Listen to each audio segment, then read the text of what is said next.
জয়গুরু। আজকে ফেব্রুয়ারি মাসের 20 তারিখ 2026 সাল। এই মুহূর্তে আমি আছি চুয়াডাঙ্গা জেলার আলমডাঙ্গা উপজেলার বেলগাছি ইউনিয়ন কেদারনগর গ্রামের মাঠের ভিতরে। এখানে সুন্দর গমের ক্ষেত দেখছি আমি। গমের ক্ষেতের ভিতরে দাঁড়িয়ে আছি। অত্যন্ত সুন্দর জাতের গম। তারপরে ভুট্টা ক্ষেত আছে আশেপাশে, ভুট্টা ক্ষেতই বেশি। তারপরে গম ক্ষেতও আছে কিছু। আমি এই পরিবেশে দাঁড়িয়ে পৃথিবীর বিভিন্ন বৈচিত্র্যময় এই সৌন্দর্যের লীলাভূমি আমাদের দেশ। এই দেশের মাঝখানে আসলেই, দেশের মাঠের মাঝে আসলেই মনটা যেন কেমন উদার হয়ে যায় স্রষ্টার প্রতি। তো যাই হোক, আমি এখন যে বিষয়টা বলতে চাচ্ছিলাম, আজকে সম্ভবত রমজানের দ্বিতীয় দিন।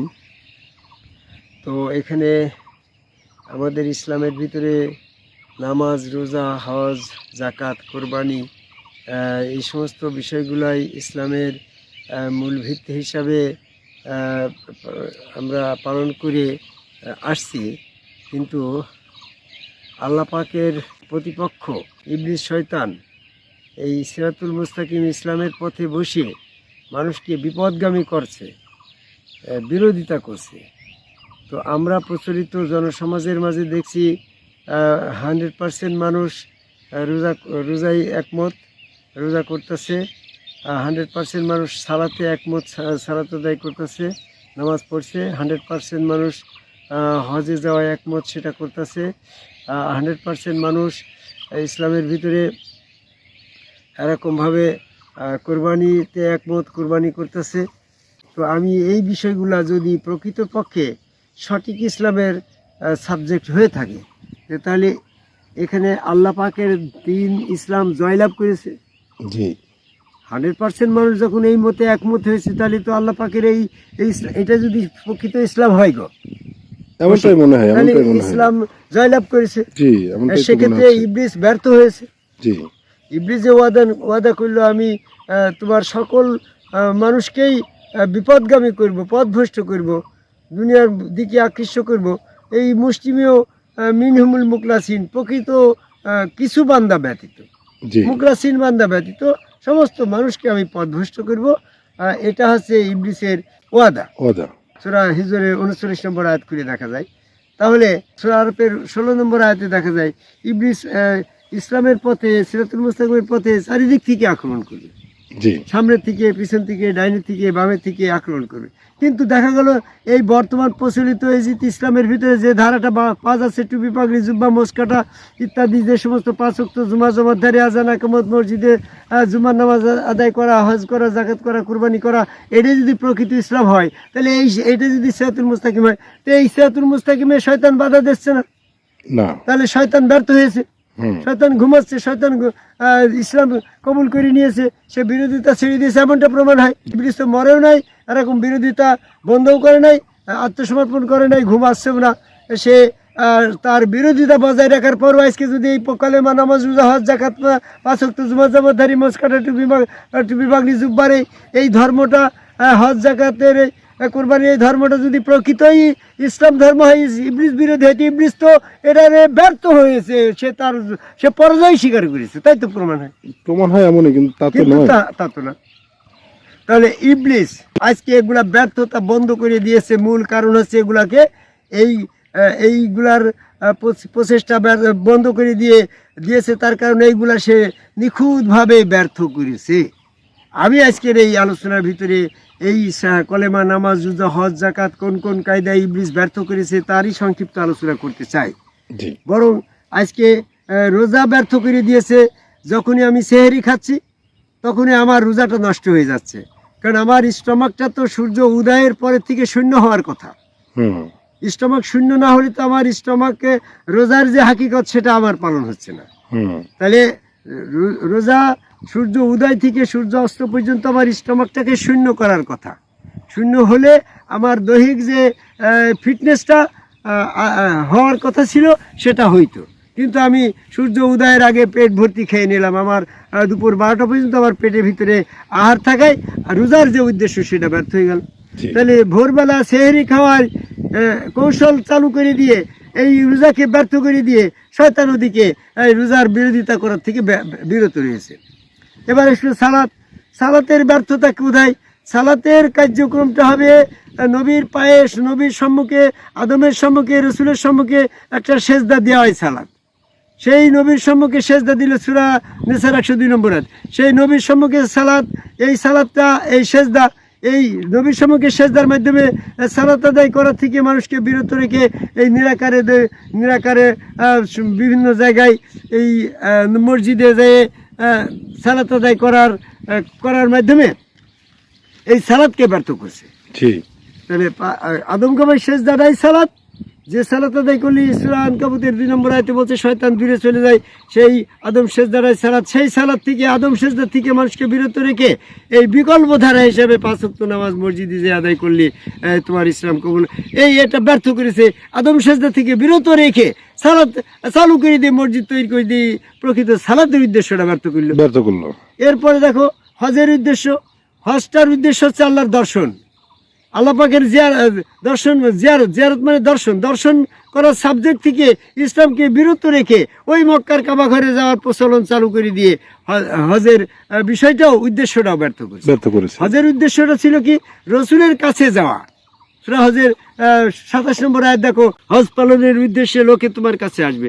অর্থাৎ রসুলের কাছে যে রসুল স্রোতে আল্লাহ দর্শন করে সেখানে সেজদা দেয়া, সেই জিয়ারত করাটাই হচ্ছে, তার মাধ্যমে কাবা জিয়ারত করাটাই হচ্ছে হজ।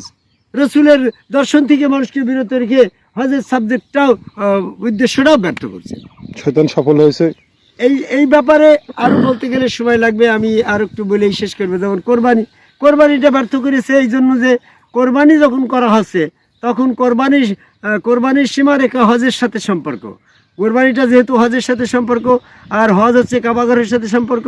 কাবাঘর সম্পৃক্ত রসুল, এই রসুলের কাছে গিয়ে কোরবানি করা, এই রসুলের সান্নিধ্যে যে নিজের ইচ্ছা শক্তিকে বিসর্জন দিয়ে কোরবানি করা, সেই কোরবানিটাকে সেই কাবাঘরের সীমানা প্রাচীরের ভিতরে সীমাবদ্ধ রাখা হয়েছে সূরা হজের 22 নম্বর আয়াত।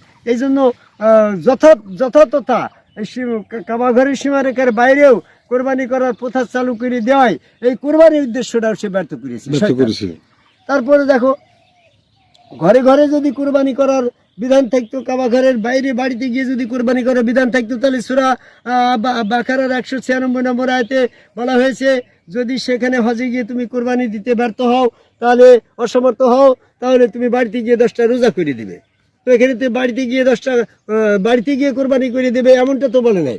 যদি বাড়িতেই কোরবানি করা জায়েজ থাকতো তাহলে ওই সূরা বাকারা 196 নম্বর আয়াতে বলতো, যারা এই কাবা ঘরে হজ কোরবানি দিতে ব্যর্থ তারা যেন বাড়িতে গিয়ে কোরবানি করে দেয়। তা তো বলে নাই। কাজে বাড়িতে গিয়ে কোরবানি করা আল্লাহ পাকের পছন্দ না, এটা হচ্ছে ইবলিসের পছন্দ। তাই বাড়ি কোরবানি পথা চালু করে দিয়েও কিন্তু ইবলিস কোরবানিটাকেও ব্যর্থ করছে। কলেমা, নামাজ, রোজা, হজ, যাকাত, কোরবানি, এই 6টি বিষয় কলেমাটা ব্যর্থ করেছে। কলেমাটা ব্যর্থ হচ্ছে এই জন্য রসুলের হাত দিয়ে কলেমা পড়তে হবে। সেখানে তোমার মৌখিকভাবে আন্দাজে মুখ উচ্চারণের মাধ্যমে কলেমা পড়লে তুমি মুসলমান হবে না। তোমার সূরা আল ফাতিহা 10 নম্বর আয়াতে বলছে, ইউবাইউনাকা ইন্নামা বায়ুনাল্লাহ। যখন তুমি বায়াত গ্রহণ করবে, বায়াতের মাধ্যমে তোমার কলেমা পড়তে হবে।